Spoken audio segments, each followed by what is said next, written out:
Welcome to Monkey Talk, brought to you by the Four Monkey Wrestling Podcast.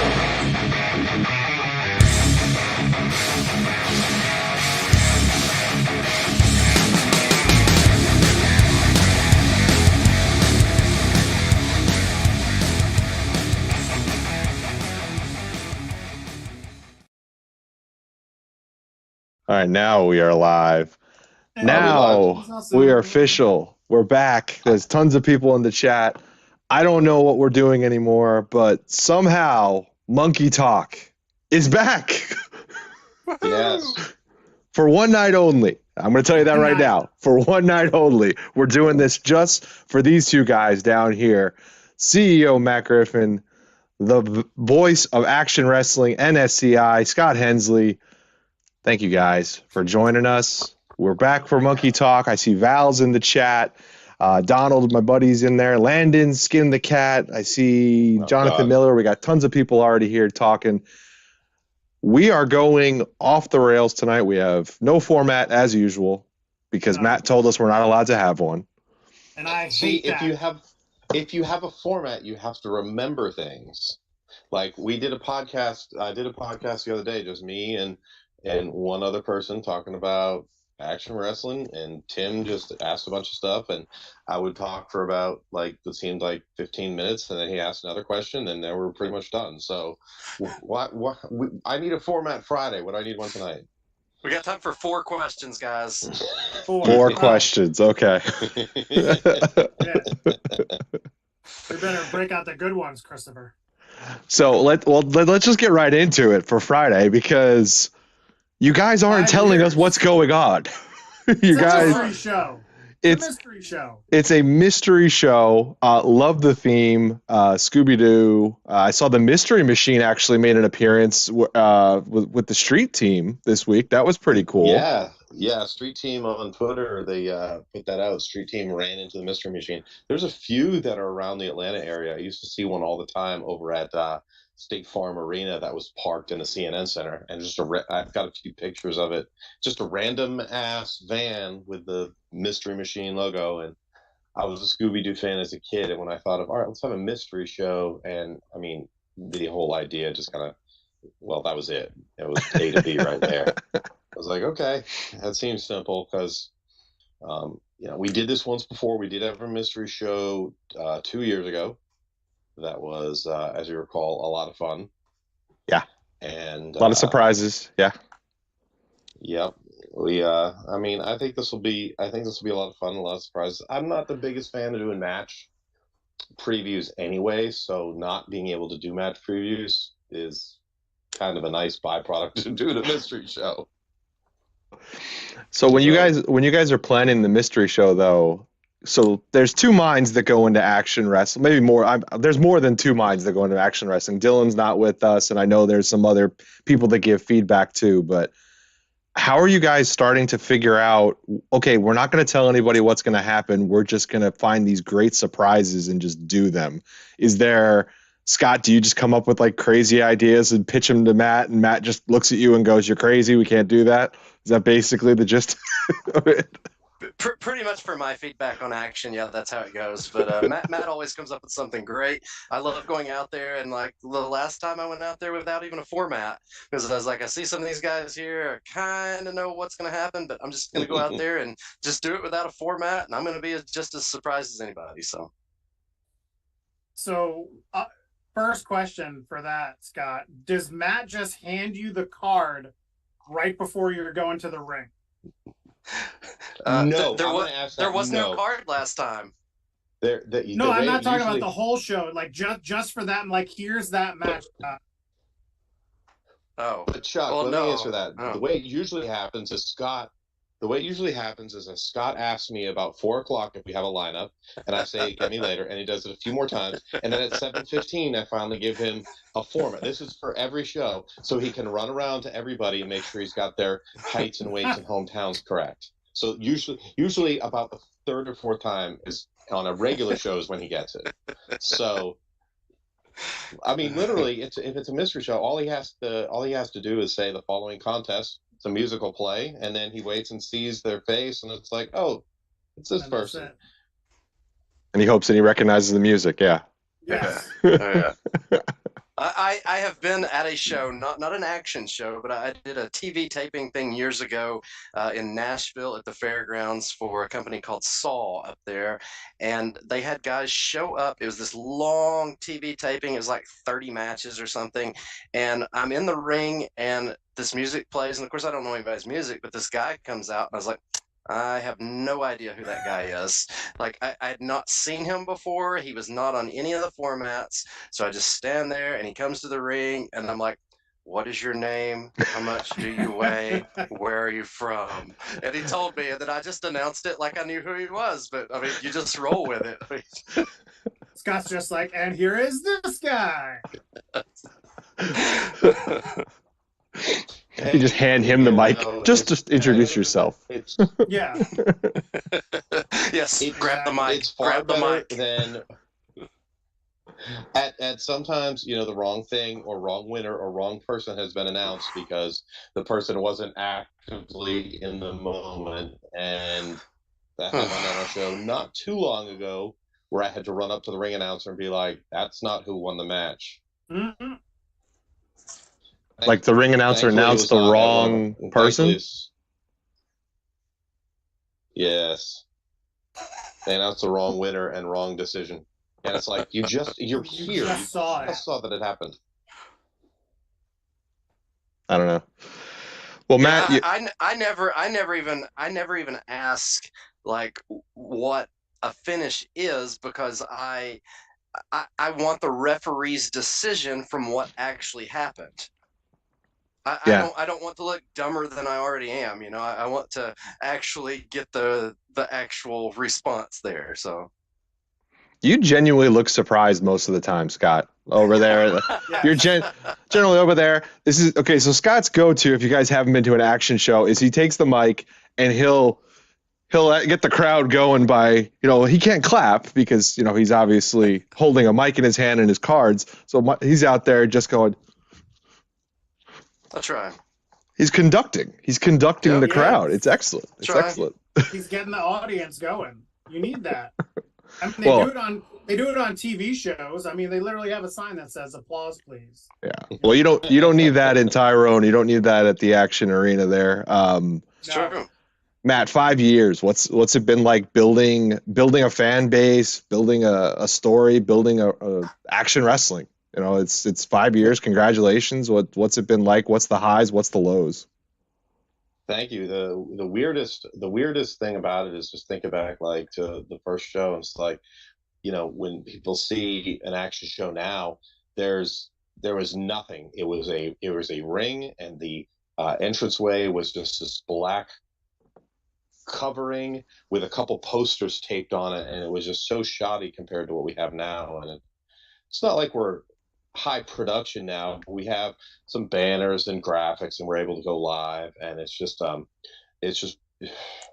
mean, building a fan base, you know, I've said before that I committed to doing 2 shows, and we'll see how it went. And, you know, you put posters out, you put press releases out, you try to talk to people, and you just hope that anybody will show up. And, you know, it's generally the feeling about this time every show, where you're just kind of trying to figure out, you know, hey, is anyone going to come see this show?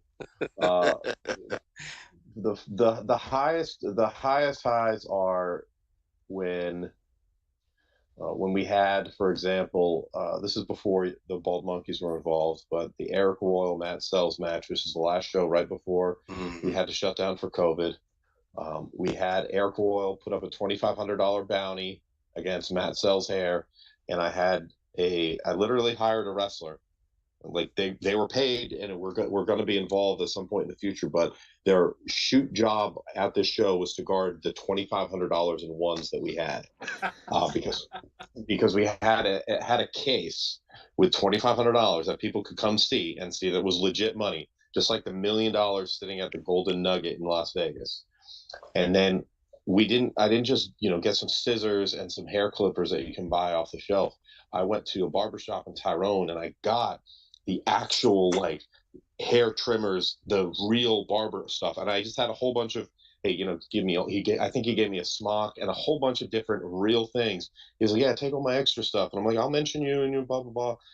Real nice guy, goes all the time. So, but I got all the legit stuff. He was even willing to let me borrow an old barber chair, an actual barber chair where you can, and had I realized that earlier, maybe I would have sent somebody with a pickup truck. But we had so many people who thought that Matt Sells was going to lose his hair. He didn't, and then he cuts a promo and he throws $100 in singles out into the crowd, which was not the first time he's done that, but yeah. yes. Different crowd, different crowd on definitely. But that was such a cool moment. If Action had not been able to come back from the pandemic, that would have been a great way to go out. And the lows, I think we're shutting down from the pandemic, canceling shows, or when I've had to pull back on things. I've had a number of wrestlers that were booked and were unable to come to shows for whatever reasons, whether it be travel or injury, or they just canceled or timing didn't work out, and that's always a bad low for me. And then I think of it in two eras: the pre-pandemic and post-pandemic. And I think the highest of the highs of the post-pandemic era was what we pulled off with the Southeast First show. We were able to get several promotions involved in including one that there were some people surprised that they were going to be involved, and it's like, well, it was a catalyst to us making nice and wanting to forward Southeast Wrestling, and to cap it all off with AC Mac winning the Independent World Championship in our building in Tyrone. And the funny story about that is that I told all the wrestlers at some point, and I'm like, I'm just going to orchestrate this how it should look. I'm like, everybody be in the building. I'm gonna make a signal, and I literally do it. I have the point where AC and Alex Shelley had worked it out, and it's like, okay, I'm like, everybody ringside. So everyone comes ringside. None of the wrestlers had any idea what the finish was. We had not smartened them up, and they didn't even know exactly when they were supposed to go ringside. Because I'm just always think about this. How would it look if it were? How would it be if it were real? I would literally go do this. So that's what I went and did. So every wrestler at ringside, when AC pins Alex Shelley, that is legitimate because nobody knew what the finish was. No, we hadn't even told them that AC was winning. I assume everybody guessed, and it's like we call them all into the ring. We do the whole, that was all, to every wrestler involved. That was something that was just, they were just following directions. It was spur of the moment. So it wasn't like you're waiting to hit a cue. And that was such a cool moment. I mean, when Scott's doing intros for shows and we're about to go live, lots of times the fans start chanting Southeast First, Southeast First, and that's over a year since that happened. And those are definitely the two highs for me, that we've been able to get, recognition around the country for the show that we started. That I live in Tyrone, so I run shows here, and I work my regular job here, and I promote shows here as well. So it's very special to be able to do that.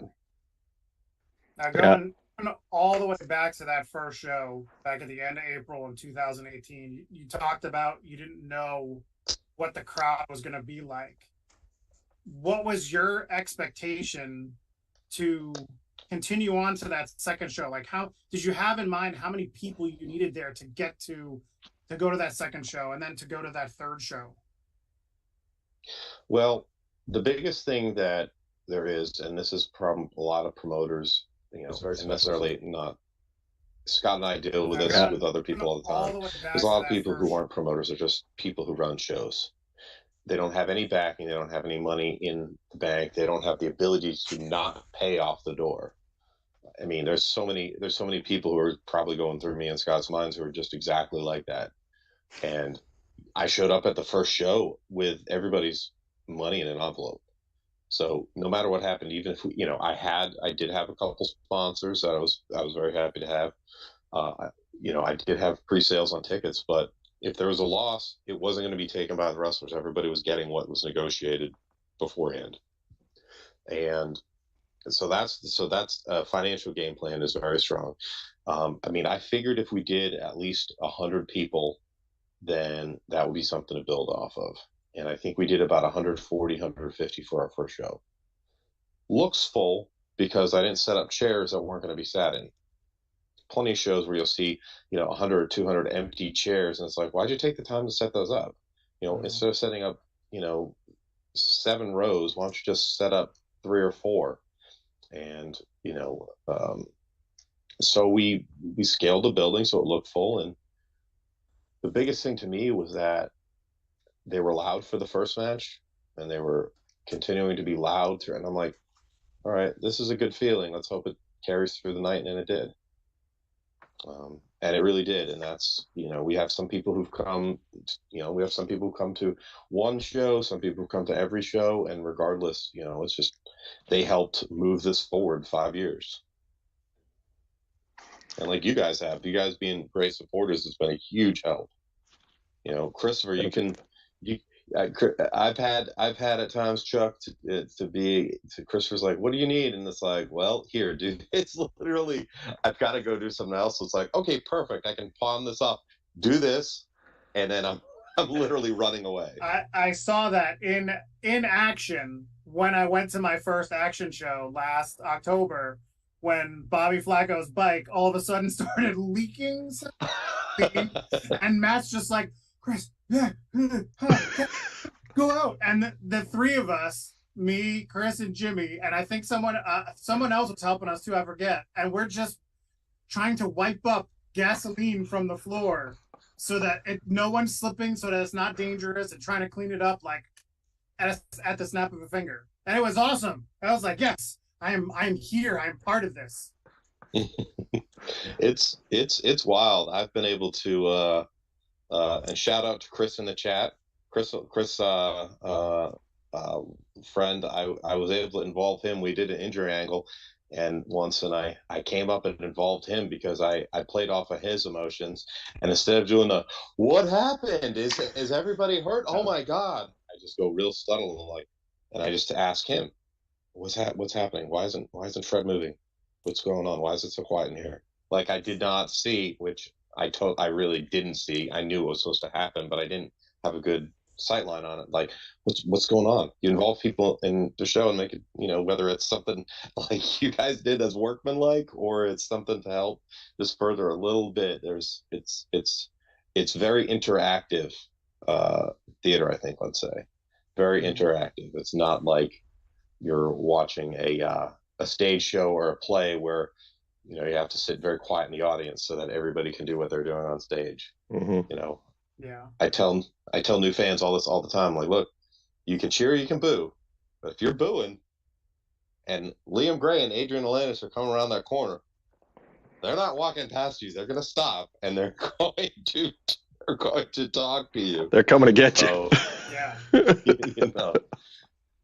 And we got to play off of that once, involving with one of our fans, and play that into a finish, because it's like, hey, Liam, this is what's going to happen. We know this kid's going to react that way, so let's play off of it and use it as the finish. And they had that. That was fun. Yeah, I still haven't gotten to go in the ring during an action show because of that show, when it was supposed to be the appreciation show, and our honorary bald monkey, Jaden Newman, came out. So apologies for that, by the way. Apologies for that. I love to be able to mess with people's expectations. However, just so everybody knows that you have given me carte blanche to let you get, you said, bumped in the ring. So if that ever happens, I think you have medical insurance. I've officially just said the heck with it. Whatever you need, Matt. Let's do it. So let's jump in the chat real quick. There's some questions coming through if you want to answer some questions real quick. I want to go back to something that was mentioned about Scott saving a fan at Impact Wrestling. So I need to hear this story about how Scott Hensley saved someone at Impact Wrestling once. What's behind that, Scott? I definitely did. So I got some tickets to go up to Impact in Nashville, and so my dad, who's now retired, I was like, "Hey, do you want to go to Impact on it's like a Monday or Tuesday afternoon or something?" And so we went up to the taping, and like my dad's not a big wrestling fan or whatever, but he'll just go to hang out. And so we went up there, and Eddie Edwards was having a match, like a hardcore match, and I think it may have been against Big Cass or whatever his name is now. W. Morrissey was his name. And so at one point they took, I think it was a trash can lid, and Eddie Edwards hit somebody with it and then threw it, and it picked up like air and wind and like sailed into the crowd, and I just reached up and grabbed it like one Oh my handed God. and like That's saved awesome. everybody. Yeah. Oh yeah, yeah. That's So that, I definitely know who asked that because Landon was sitting with me. So that's like that clip from the Waffle House where that waitress yes, at like Oh, 2 in the morning in yes. Georgia just snatches out of there. oh Oh yeah. man. Yeah, Oh, they're hey trained Scott, well. you think you would do that again? I wouldn't want to try. No. There's my spot. Anyway. Yeah. I did have to save a wrestler once at a show. It was up in Nashville again several years ago, and we had this big guy walk through the crowd, and he's yelling at everybody, and he smacks popcorn out of somebody's hand, and this referee like is close on him, so he shoves the referee, who falls into a guy, who falls into a kid, and the kid's dad is just pissed, and the kid's dad jumps up and goes after this wrestler, who realizes that the guy is going to try to kill him, and thinks better of trying to like go hand to hand with him, because I mean the wrestler would have won but would have lost in the process of winning. So the wrestler goes through the curtain, and meanwhile this guy is like after him, so me and this little like 5'8" security guy. So we, we we body checked this guy into the stands there. They had some bleachers that were against the wall, and like I had to body check this guy and hold him there, and like the promoter ran out there and like grabbed this guy, and like he's like, come on, let's go outside, and I think he gave the guy a t-shirt and some concessions and made it okay, and he was like, that guy did not hit your kid directly. He's like, I'm sorry that happened. He was like, but that was not it's not that guy hitting your kid. Like, Yeah, you get good enough seats, you get close enough, things are gonna happen. That's unfortunately. We've yeah. definitely had some cases like that where Scott and I have had fans who did not want to move. And if forget it's one thing if the wrestler's telling you to move too, but if we're telling you to move, oh man, you are definitely way too close or unaware and oblivious to what is about to happen. And I want to ask Scott. We can go back to some chat. Scott, what's your favorite action wrestling like moment that you were, you know, there for? Because I think you've missed literally. I know of one show, but maybe you missed one other show. I think you've been just about everywhere. I think I missed one show due to my car breaking down, and then I Mhm. missed one show. Maybe I was either in Florida or Jamaica, but I mean it's impossible to top the Southeast First with AC Mack winning that championship in that building. I mean that's such a great place to watch wrestling, and you have such a great group of fans down there, and the way that they cheer, the way they get into it, they're emotionally invested, and for it to be their hometown guy winning a world championship, and just everything that goes into AC Mack, with him being, gay, and with him being black, with him representing so many things, the Southeast, it meant so much for someone to accomplish all those things and to represent all that he represents. And so, I mean, to be there and to get to be a tiny part of that, it was just amazing. Yeah, that So was that building. I've never heard the building that loud. Let's put it that way. so That was the the loudest the so building the, ever was. the month before we had AC Mack in a match, and he had won SCI in August, had been doing call outs, and that was December, I'd say December 7th or December, I think it was about December 6th or 7th, whatever day it was that the Alex Shelley was defending against John Wayne Murdoch. And I think Ruby Soho had a challenge a couple days later, and there was a bunch of matches right there. And when we announced the show that it's going to be an IWTV Super Show, and I'm building into that, and me and Dylan Hales are doing the mic work on that. But AC is, go ahead and say it. Go ahead and say it, because he told me later, he's like, I wasn't acting. He was really getting emotional just on the idea that we were going to announce and do the promo that we'd been already building up for months when he won SCI, and cut the fiery promo about how he wanted to go for the title. And so he was getting emotional, a month and a half before Southeast First even happened, just when we're doing the all the setup on it. And he was the very first guy out of curtain at an action show, and I specifically remember that first show. It's like, I don't know how people are going to be for it, so we're going to put the mic into the best person possible. We're going to put it in his hands and let him bring the crowd up. And then, just thinking down the road for future shows, like I think you were asking before, Chuck, we beat AC because he's a heel, and we wanted to set up challenges for him in the future, and wanted to build some strong heels, because I definitely believe that strong heels need to exist so they can get beat by strong baby faces. And that's Southern wrestling right there.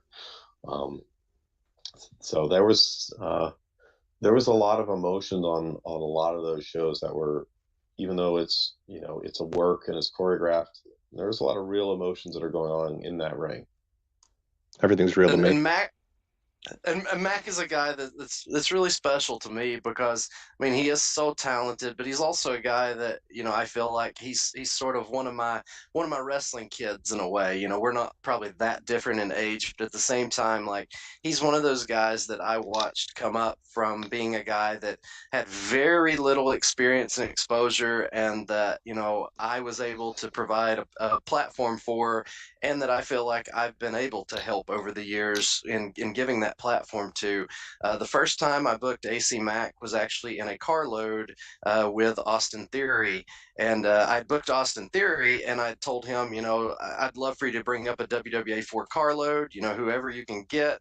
Here's some guys that I think would be good. And he's like, what about like AC Mack and Alan Angels and what's the Tommy is Alan Maserati. Angel's partner? Yeah, Tommy Maserati. Tommy Maserati. He was like, so I've got Angels, Mac, and Maserati. Is that okay? And I was like, yeah. Here's the price for the car or whatever. And now that price for the car is what we pay. AC Mac, like we were paying the whole carload that much at one point. So it's been cool to watch him progress, and and also Alan Angels randomly in there as well. What a carload to have. 2 guys or 3 guys that world champion, WrestleMania guy, AEW guy.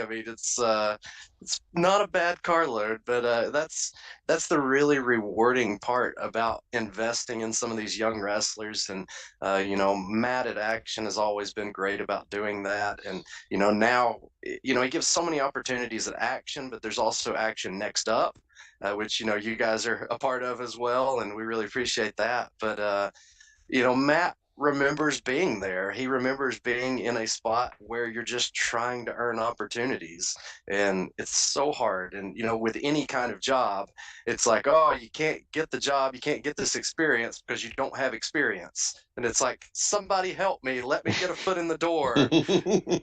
And so, Matt and I try to provide those opportunities, and it's very challenging because there's so many talented people out there. But at the same time, if someone is working hard enough and smart enough, then it's going to happen. Now, Matt, going back to that first show, you had just mentioned that AC was one of the first people that came out of the back through the curtain, at your first show. And I have watched all of the Action shows through IWTV, and I remember when I first saw that first show. Now, this was after we had talked, and just AC on the mic that first time. Carte blanche on the mic. Did you give him to do that? Because I mean, now we know that is AC Mac all the way through from that point forward. But I tried to find video before we came on today of him doing anything beforehand, and I couldn't find anything from WWA 4 from him. Was that like, were you just like, here, go, do it? And he just was like, bam, I got it. I don't recall the exact timeline, but I had gotten to know AC in 2017. In Anarchy Wrestling, that's in Georgia, I had helped with production, which ended up being quite valuable. My friend Ken Wallace helped me get in there. I had just left a different scenario where I had been at a comedy theater in Atlanta, and for 7 years after wrestling, I was leaving that. I wanted to get back involved in wrestling. SCI had been a big part of helping me whet my appetite for that. And AC was one of those guys, like Dan Wilson was booking Anarchy, and I was kind of his co-booker for 2017. And he was telling me about AC, and I remember the first time I saw him against Kyle Matthews on a show in October 2017, and getting to know him a little bit. Okay, I like him, and getting to see him out there, getting to see him talk in certain scenarios. He was one of the people that I booked very early on. I can't recall exactly what year he won the SCI Rumble. Scott, was that 2018 that he won the SCI Rumble? I feel like it. But if that, the Rumble in 2018 preceded Action's first show, I would say AC has carte blanche on the mic with bullet points, because it's always been, here's what we need to get across.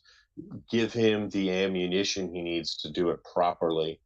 But I don't really put words in, and I don't really put words in a lot of people's mouths, because I don't want promos to sound scripted. Like I did give him a few things, like, hey, mention, hey, I know there's a new promotion coming in. I want to set that this is going to be a place, and he's choosing this place to be a wrestler, and you can't predict how it's going to be going 4 or 5 years later, that he's going to be, one of the top guys that we've ever had. But, I wanted to do something to make him seem at a superstar top guy level, just coming out right away with being the first person that anyone saw outside of me and Scott.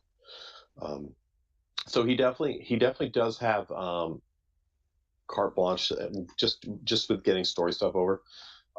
In fact, probably the most scripted promo he's ever had with us was the post Southeast first promo.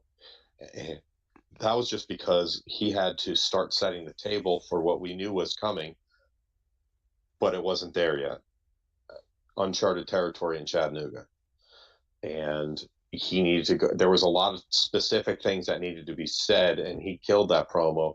He talked, and he wove it through what needed to be said, what things about his personal life, and he put it all together, and it came out great. It was definitely probably the best mic work promo post-match interview that we've had in that building, and For sure. It was pretty powerful, and that it did set the stage for the rest of the year in the Southeast. To uncharted territory, right into SCI 2022. Yeah. No, it set the stage for independent wrestling for the year, I feel like. I mean, Southeast First in general was 2022 was Southeast Wrestling's year. Like, it just felt like from that point forward, all eyes were on us. We earned it, and we took it and ran with it. And I think everybody did an amazing job. And it's changed a little bit now. Things are open. There's a little bit more promotions running now, I feel like. But 2022 was that transition year, I think, that the Southeast was able to capitalize on. I mean, there was weekly live wrestling happening for 13 weeks in Chattanooga that built into SCI weekend. And there was a lot of people who, even if they just had a couple shots or just came through once, there were people who made an impact on us. I mean, just for example, Sawyerek was. I just had to go through my head. Did we announce this person for SCI? Yes, you did. Matt, no. Well, Okay, actually, okay, you just did. okay, like for example, this thing we're going to announce tomorrow. Let's talk about it. No, I have to go through that because I often am like, wait, do we announce? I do this with Scott all the time. I have to clarify so I don't end up accidentally saying something. But Sawyer Rec came through, had a match with Tank. We both met her. She was really she seemed like a fun person, enjoyable professional. She had a great time working with Tank. We had a really good impression of her. So when it came down to book SCI, one of our names of people that we'd never really that we hadn't had come through and we wanted to eventually work with was Sawyer Rec. Thankfully, it worked out because she's leaving for Japan Sunday morning. So it's it's by one day. It's by one day. She's able to do Friday and Saturday SCI and then fly to Japan. So and that's because obviously that's a big opportunity for her. But she said she enjoyed Chattanooga. She enjoyed the match with Tanks. She wants to come back, and so it's like it's things like that. It's like it's one match with Tank, and we got a good impression. It's like, hey, come back and do it again. And there's lots of wrestlers who, people don't always wrestlers don't always realize what we're talking about and what we're doing. Even if there's people who have benefited just by being in the conversation because I might not be able to do something with them, but Scott may be able to refer them. Jaden at TW may be able to them, or we can refer them elsewhere and get them opportunities because it's all one big universe. Now, the flip side of that is where a wrestler comes and thinks, well, you're not doing anything with me and I'm bitter, even though I've only been in the business for a year and a half.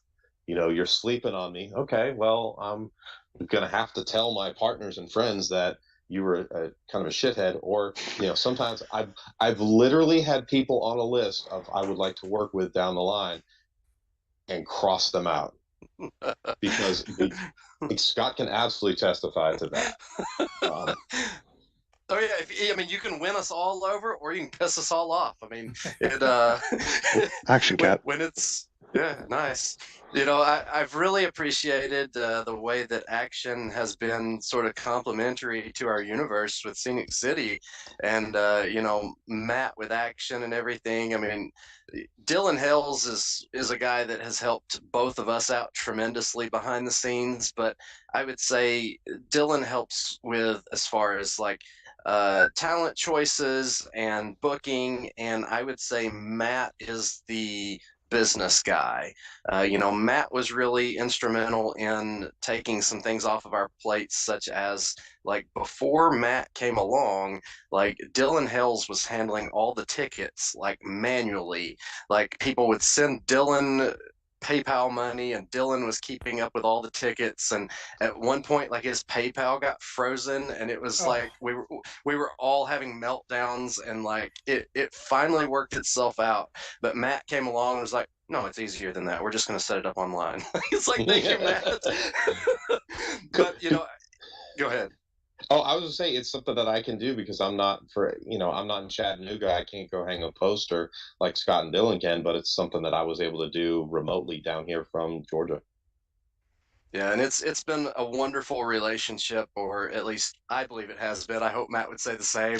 But Matt was there from the very beginning with Scenic City. Matt was a guy that I had talked to back when I was just a fan, back on MySpace back in the day. I was a Wildside fan, and he was just a guy that I'd shot a message to and was like, hey, what's up? And he's just like, hey, thanks for being a fan, and are you coming to shows? And it's like, yeah. And but he was just really nice to me. So then in 2015, when that rolled around, for him to come up with Al Getz and to film the first show that we did, it was just amazing how the seeds were planted there and how we were able to sort of help his interest be reignited in professional wrestling. And I can remember when he was talking about starting Action, he was like, I really think I want to run some shows. I want to do some, shows for charity and raise some money and book some good talent and tell some good stories and all this stuff. And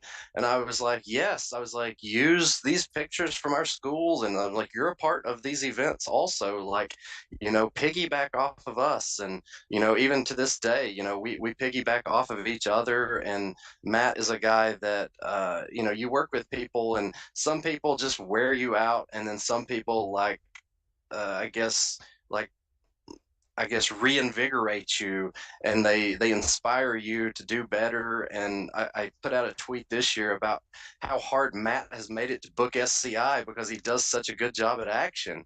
And I mean, I legitimately mean that. Like, one of the challenges of SCI this year is, let's do a show that complements like TWE and Action but doesn't look like TWE or Action. And that's so hard to do because both of those shows now book great people every single show.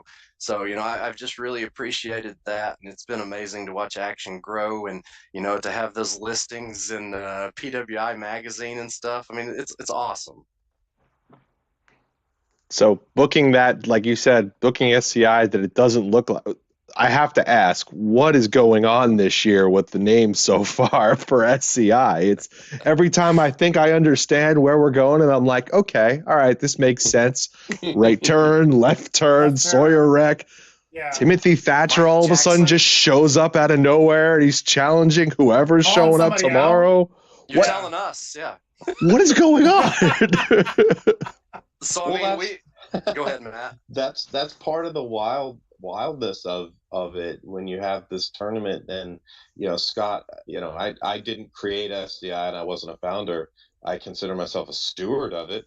And Scott was a creator of it, and he's just done such a good job with trying to keep it at a high prestigious level. And I will tell you, for every name that gets out there, every name that gets released, we're debating. We're literally batting them back and forth. Some are fairly easy calls, and like, all right, we feel like this is a natural progression for them. But sometimes we're like, we're going after them. Like, here's a case for it. Here's a case against it. What wild card factors might they have in their favor? What may work against them? I mean, we have 16 wrestlers in SCI, but we have so many more who are interested. I mean, even to book futures is absolutely insane. So it just goes when you really treat everything about it seriously. I think that's what's going to happen. And Scott's been a great, since August 2015, he's been, he's been a really good leader with it and pushing it forward. And always, how many promotions have started and flamed out or just ended or burned through whatever starting capital they had in the last 8 years? And this is still going strong in Action. We're 5 years in, going strong. I don't take anything for granted. It could all end at the very next show, but I feel like when you establish a track record and you take it seriously, those things will lend itself. You have people who want to come in. We've had a lot of names, some who've been able to be booked and some who haven't, who want to come in. When we started booking SCI in 2021, and we've got a wrestler who I respect, and I say, I would like to have you for these dates. Oh no, it's not in Tyrone, it's in Chattanooga. Wait, what is this for? And I'm like, SCI, holy crap, this is a bucket list thing. That is very cool when you hear about that, when you hear that from somebody who's been wrestling for 15 years, and and you respect them, and come to find out that they respect you back just as much. That's very flattering. I think having a high quality control while taking measured risks. There's lots of talent we've booked that I don't know if they're going to succeed. Same with matches. I don't know if it's going to be well received. I don't know if it's going to go well, but we're trying to take that educated guess, and that it will. And can be wrong, but you've just got to put in your homework and really think about everything as clearly as you can. I've been wrong. but I I think I hit for a high average though. You know, Yes. you're never gonna bat 1,000, but you know, I've struck out, you know, swing or struck out looking a couple times, but you know, there's been some absolute home runs. I mean, some of my favorite things was, you know, like just the progression story of Joey Lynch, going from a guy that, you know, Joey and Matt Lynch both started out as guys in the Chattanooga area that were, you know, basically like backyard wrestling and they would go to these local shows and wrestle in the parking lot, and then the show was like, no, you can't wrestle in the parking lot. So then they jumped a fence and they would wrestle over there. So they were just these passionate young local dudes, and you know, they went from that to being progressively better every single year, and then they both even got opportunities to go do matches for WWE. So you know, that's one of my favorite things, and then probably booking Nick Gage at a school show. I mean, those are highlights for me. People still ask me about that, and you know, that it goes back to just networking. And you know, I've been buddies with Brett Lauderdale. I wouldn't say we're close friends or anything, but like, I mean, we know each other. He used to come to IWA Deep South in Alabama years ago, which, you know, say what you want about them. I mean, you can say anything, but but anyways, at the time, you know, they were doing some crazy things, you know, some good crazy, some not so good crazy, but in that, you know, I think sometimes when you're in those situations, you meet the talented and motivated people also in those situations. And, you know, I'm not sure any promoter is as talented and motivated as Brett Lauderdale right now. I mean, he's doing it big. I mean, you can't do it any bigger than GCW as like an independent promotion right now. Yeah, they've come a long way, and they've really made a name for. I mean, they're probably, I would say, the top independent promotion out there right now, and what they've been able to run. I mean, a lot of people have them on their bucket list, but Sure. there's a lot of different flavors out there. That's what's great about Oh yeah. independent wrestling, right? Like, you know, there's Yep. there's our ICW friends, there's Action Wrestling, there's SCI, there's stuff going on the West Coast that I really haven't even delved into yet. But I mean, there's tons of opportunity out there, I think, for an independent wrestling now, which is great. It's But yeah, great I to see. mean, Mm-hmm. for the Gage stuff, you know, I reached out to Lauderdale and I was like, hey, we're thinking about doing something crazy. I was like, what do you think about Nick Gage? And he was like, well, you know, that would probably work. And I was like, will he listen? Like, is he going to go out there and cuss? Or, you know, can he work clean? Can he work a family show? And for the most part, I think he did. I think he did say, like, he didn't say on the mic, but I think he said, you know, y'all are some crazy mother effers and I love y'all or something, you know. But, you know, just the way he says it and everything, it's like he says those words, but the way he means it, people understand the sentiment rather than get offended by, you know, the colorful language in the Bible Belt here. So, I mean, it's awesome to be able to do things outside of the box. And get ready for Monday. Get ready for tomorrow's announcement. I mean, you mentioned Timothy Thatcher, and you know, Matt's had people reach out to him about doing action, and with SCI, you know, we're telling this story with Thatcher, and it's true. People are like, you know, how do you even get in contact with Thatcher? He reached out to us, and he said, I want to come in and wrestle this person, and we were like, yeah. Let's ask this person, and you know, let's tell this story. Yeah, so we're gonna do that.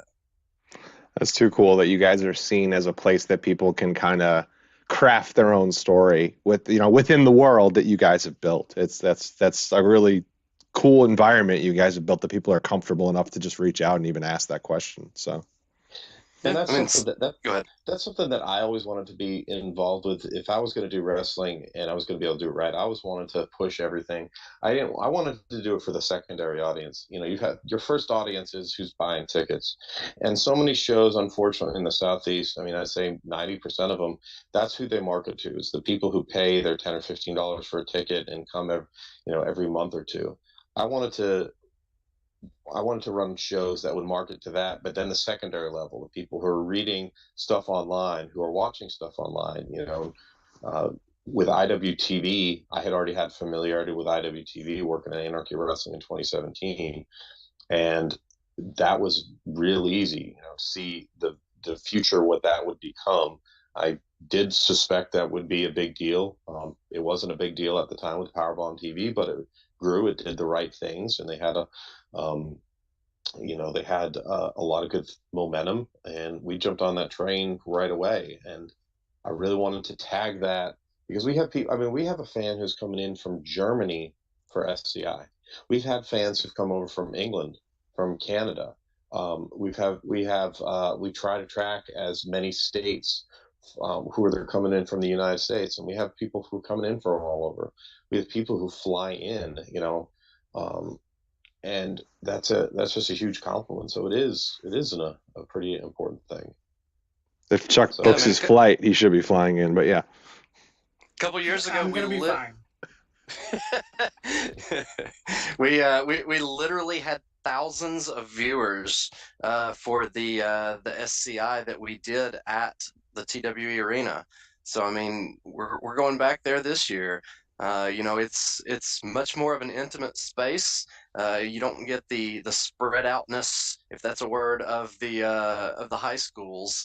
But I feel like it's such a passion project for me that I want to be working alongside people who are just as passionate, and that sort of dropped off with the high schools. This last one that we did with East Hamilton Middle School, they were great about pushing their own pep rally, but we really wanted more of a partnership for the main show on Saturday. And I mean, I think we will give them another chance to step up and be better partners for that, because I mean, it drew great, but they still didn't put in a lot of work themselves. We want them to treat it like a fundraiser. It is a fundraiser for them, but we don't want to just say, like, let us come do wrestling and we'll hand you some money. Like, we want partners with it. I mean, I'll put this out there that we had a coach that said he was going to show up and set something up at TWE, and he just didn't even show up. I mean, it took him 2 or 3 days to even call me back.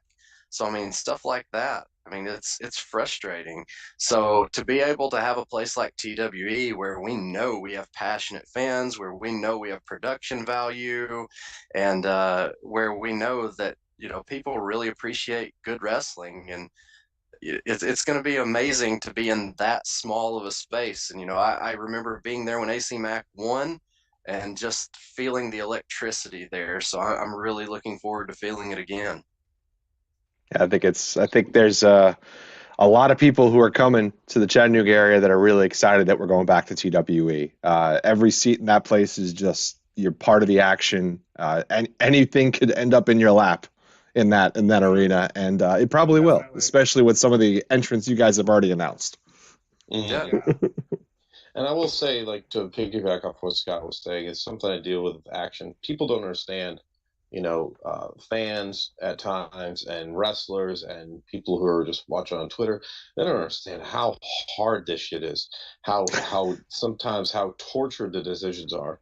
And if you have 18 people or 20 people booked on an action show, there's 40 others who are trying to get on that show or want to get in. Some are more serious than others. Some are willing to put in the time, and some just want to send, and show up, and some just want to, shoot a message like, "Why aren't you using me? Why aren't you using me?" It's like, well, I don't know you, and my fans don't know you. I'll just tell you, we got a debut coming Friday.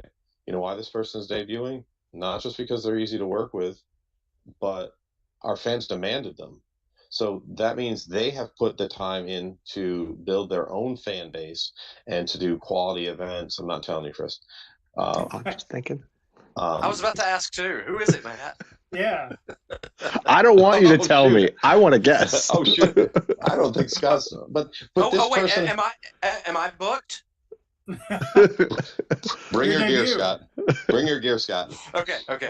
So, but this person, they have done so much, and I've got people who, sometimes they live in Georgia and they've never come down for a show.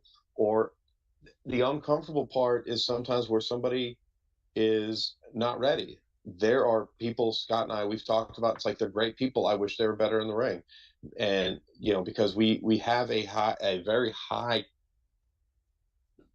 performance level you need to hit. you have to be good. And because the flip side is I don't want to expose somebody and just know they're not going to get over it.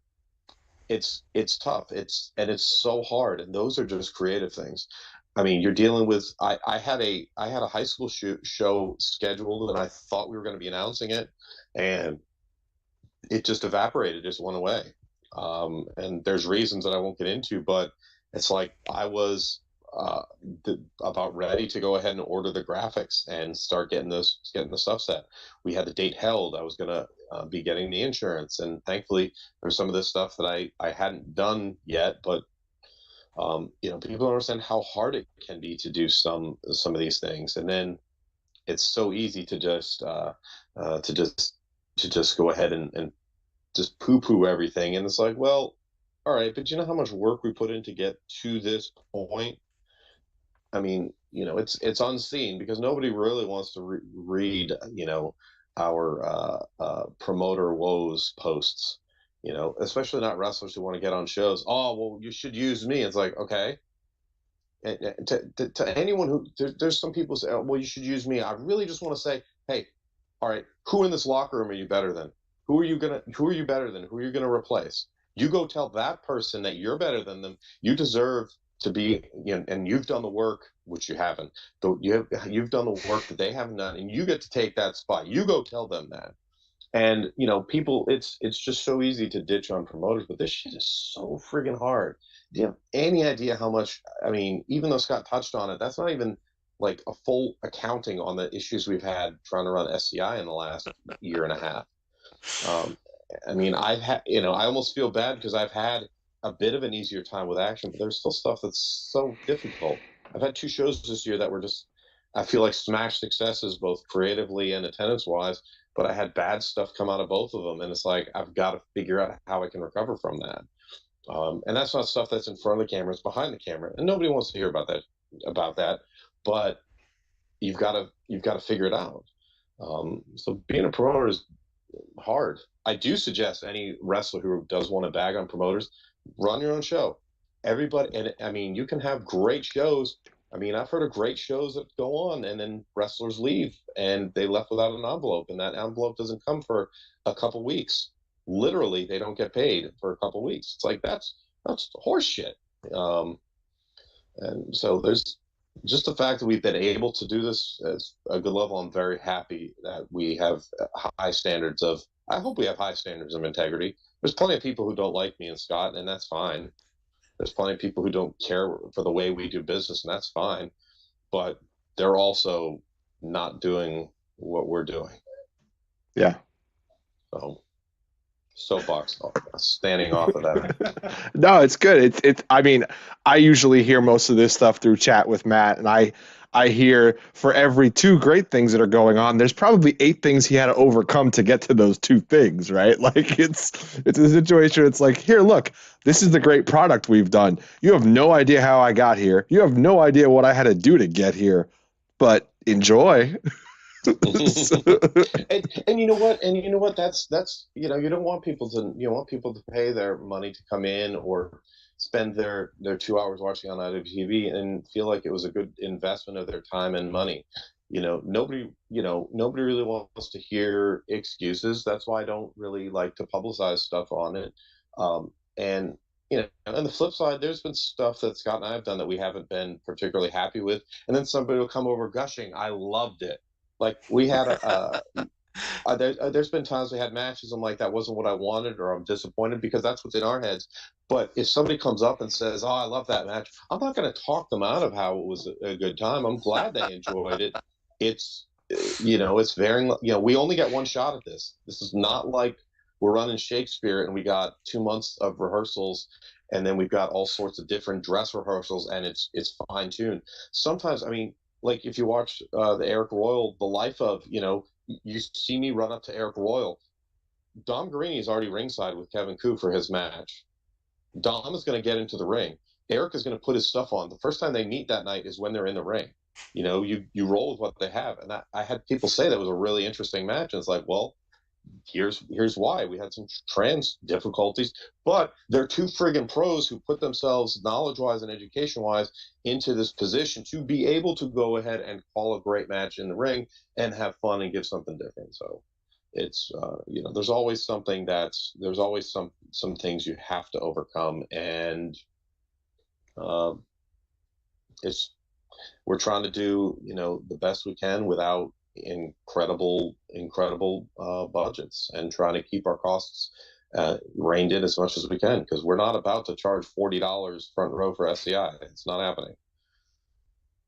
No, we as fans appreciate that too. You guys have an affordable rate out there for the quality of product that's being put on.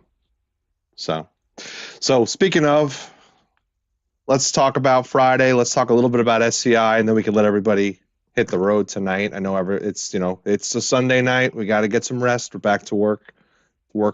But we're not going to find anything out about Friday, Chris. We already went over this. It's a mystery. Oh wait, that's right. It's a mystery show. We're not getting anything. I told you. Already told you that we got a debut, and it's because people. It's because a debut on Friday, because they've done a great job on themselves, and we had people ask for them, and I'm curious to see how it'll be, because we have a lot of fans who, they're not watching this, they're not on Twitter, they come because they saw a poster locally and they come to see a wrestling show, and they don't really care about anything else, but they're spending their money on a ticket, so that's what they care about. So they may not know who this particular individual is. So it's going to be real interesting, because there will be some people who definitely know who this person is. They have been requested by those fans, and I'm anxious. I mean, we got a couple surprises. There's going to be a couple people you probably didn't necessarily expect, and we'll see. It's not, we'll see. I'm very excited for the show. I would say don't skip it. Do not skip it. Like I think even people that love certain things, they're just waiting for something to skip, and this is not it. Don't I put out on Twitter too that I figured for our mystery show, like the first one that we did, I figured it's just going to be something fun and kind of cheap with locals. Nope. Matt puts out, Violence is Forever versus Workhorsemen. It's like, what in the world? Like, you did that unannounced? Are you crazy? Yeah, I popped hard for that. And I know for a fact it was one of the best matches all year in the state of Georgia, and nobody came in with any expectation that was going to happen. And it's fun to be able to have that. At least I hope we do, and I feel like we have that ability with all of our family of shows. We have that ability to do things because we've earned the trust of people, and that's what I want, because especially in independent wrestling, there's so many people who are out for just to be, just to work the marks, as they might say, or try to take advantage of somebody putting money out there, before it dries up, or anything like that. I like watching Scott react to sometimes the things you say. I'm sorry. Well, working the marks before the money dries up. It's like, yeah, that happens all the time. Yeah, I mean, sometimes there's shows you're like, I don't know where this funding is coming from. I don't know where the sponsors are coming from, but looking at this crowd here and what we were told the talent budget is, we know that it doesn't make sense. It definitely doesn't make sense. It makes me want to crawl down on my carpet and pray to the gods of. That's a very very inside reference.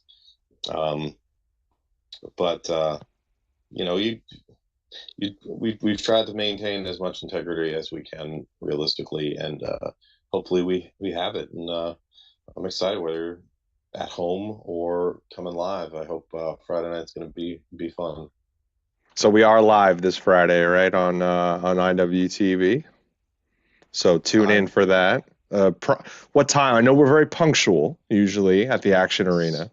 7:30 Eastern. 7:30 Eastern. Make sure you're prepared for that. That's 6:30 your time, Val. Couple of questions in the chat I want to get to before we run out of here. We have a latecomer. John P. just showed up. Wants to know, is Trevor Lee in SCI or what? Yes, he is. Okay, good. Tell John that I You tell John. You're on the screen. John, You tell John. I want my GoPro.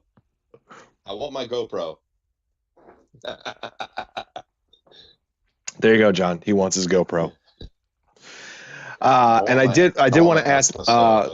There's a Landon Haley in the chat. He wants to know, with this action mystery show, is it based around the action roster, or will it be a mix of traveled indie wrestlers and/or signed TV wrestlers? Thank you, Landon. I'll let Scott answer that one. Yes, it will be some of the best wrestlers in the world. Some who have probably wrestled for action, some who have not wrestled for action before. Please come. It's funny because Scott doesn't have the card yet. Yeah, exactly. Yeah. It's all true. It's all true. Sometimes as a promoter, you just have to start talking and making promises that you have no idea if you can back up or not. Sounds good. You know, I honestly accept that any show I have may, underwhelm, and it may not reach expectations. So I never like to say this is going to be the greatest thing you'll ever see, because you can't do that every month for 5 years. But I do feel like we put out, consistency is a big hallmark. There's plenty of promotions who promise big things and they're gone within 6 months to a year because they burn through when they start at such a high level. They can never, I like the fact that people have been able to see growth over 5 years, sometimes, leaps and bounds, sometimes just very incremental, but especially at the beginning, but they were able to see that growth. Big shout out to Jose Torres also. Jose has been, a vital part of Action being able to go live. Jose does a great job with the production stuff for Action and with SCI. He did our Rumble and had the picture-in-picture entrances. I mean, we got a lot of good compliments on that. And Jose is just easy to work with. I mean, just what a great, passionate guy that's easy to work with, talented, and just big kudos to him. Yeah, it's amazing how far good production goes, and being able to have it seamless. Jose's been a good friend. He's a fan, and he's definitely somebody I like to be able to share the victory with and just show him stuff, because he's less active on Twitter. Be like, hey, let me show you this, what people are saying. That's like that picture-in-picture that he did for Rumble is just such a cool effect. He's like, hey, I think I can do this. Do you like it? And it's like, of course we like it. That's neat. It's not something that necessarily, makes the show, but it makes the show and presentation and everything a lot better. So Jose's been a huge asset. He's actually the first person I give dates to be like, hey, did these work? Because I want to be able to go live every time if we can. Well, that's about it we had from the chat. Matt, anything else you wanna do? Anything? I mean, this is unscripted. I usually just let you just drive the boat here into deep waters. We go on vacation with some friends in Lake Martin often every year, and I'm not allowed to drive the boat. So this is not your finest moment in decision making, Chris. There's a story there, I feel like. There's lots of stories all over the place. I'm more of a jet ski type of guy. Yes. I'm more of a jet ski type of guy, because if somebody gets injured, that's probably just going to be me. I accept those dangers and risks. No, I appreciate you guys and the support that you give. I appreciate, everybody who's, even if they've only come once or twice and they're local. I mean, I've had lots of very cool support from the town of Tyrone itself. We had been fortunate to be able to be the first actually promotion and wrestling show that the producers of Heels, the show on Stars, saw. It got shut down by COVID for a year. It came back, and I was able to be on season 1, and I'm on season 2, which is very fantastic. I hope there's a season 3. We were able to have a really cool match at our at one of our May shows with members from Heels from the show, and we had a lot of cast members and the director of most of the episodes there. That was pretty thrilling. That started in Tyrone by them coming to a show. We've had the mayor, town council members. We're fairly known. I'm now known around town as the wrestling guy, and that's just anybody who's even just supported us a little bit, or bought a T-shirt, or just watches us online, or tweets about us, makes a video and includes matches from Action as part of their top matches of the year, or hey, well, please, you should watch this. All of that stuff matters. It all leads to a critical mass, and I don't think we're done growing yet. I think the Action, SCI, and TW families have a lot we can accomplish, and I feel really good about certain things like storylines, about wrestlers that are in the pipeline who I'd like to bring in and debut this year. Maybe promotions I want to work with, maybe different shows. I definitely have some stuff that's really wild if we can get to it, and Battle Royal. So I think the future is great. Hey, Chris, before we go, I think we have to put out another big kudos to Matt and Action and Scott. I mean, not only for putting on great wrestling for 5 years, getting those stories out there that they keep coming with, but also, and both of you guys had touched on this, the fundraising part, the donation part. You guys have donated over $100,000 to local nonprofits and all that stuff. So kudos to you guys for being able to do that for the local area of Tyrone. You don't see a lot of promotions doing that kind of stuff. So huge kudos to you for doing that. Thank you. And I just want to say it's, in many cases we are able to take the first steps, but it's, neither of us are the voice of our promotions. That's primarily Dylan Hales and Jumpin' Johnny Mosley. Neither of us are, with the exception of me a few years back, working matches in the ring.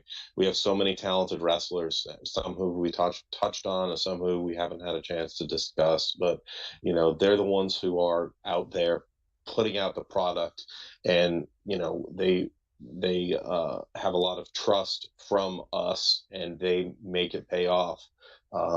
Everybody who's on the way up, or even wrestlers who haven't been around in a few years, who worked with us in the past, and they helped build this, and that's I know we're both very thankful to everybody that we worked with and we're able to have a relationship with. And like Scott mentioned, Jose is doing a big deal. We've got different people who've done music. Skunk has a very thankless job sometimes at SCI or Action. He does it very well. We have our camera people. Joe has a very thankless job because you're only gonna notice sometimes things like a camera when it's not pointed where it should be, or it's out of focus, or this or that, or whatever. So that can be a thankless job, but it's everybody who's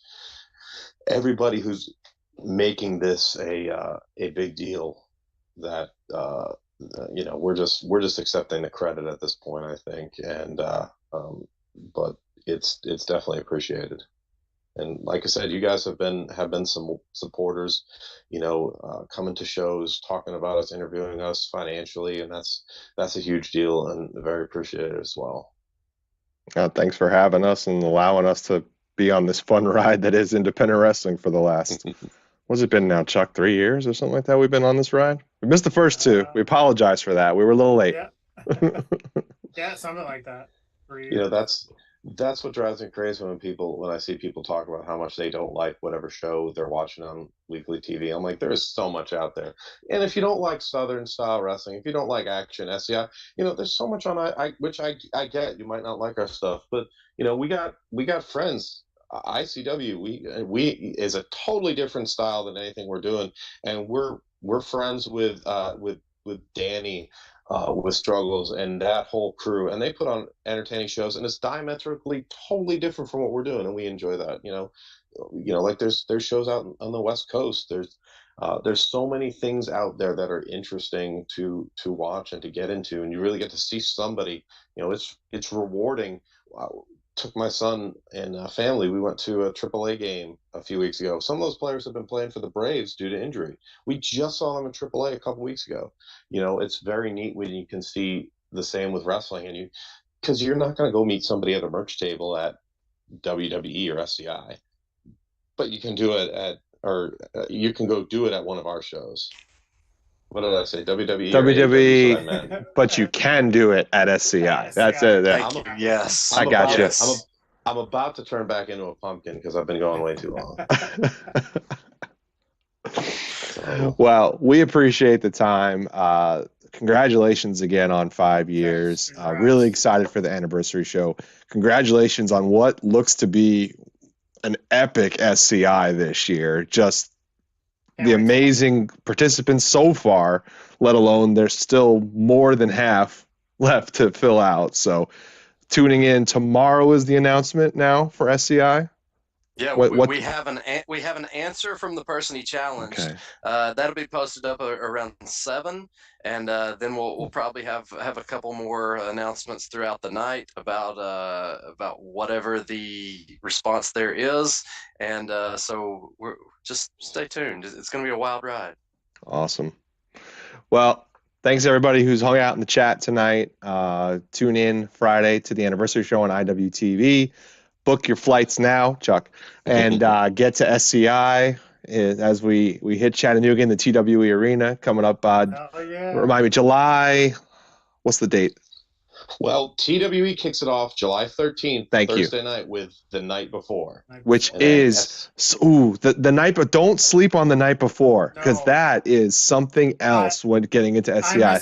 I missed it when I went down. Chuck slept on it. Yeah, he slept on it. I regret it. Yeah. No comment. No comment because nothing I say. Yeah. Yeah. It's gonna be. It's that Landon Haley guy. He likes JC North. It's gonna be pretty well. Who? Oh, Landon Haley says he likes JC North. Well. Or is that Jackie North? I think it's Jackie North.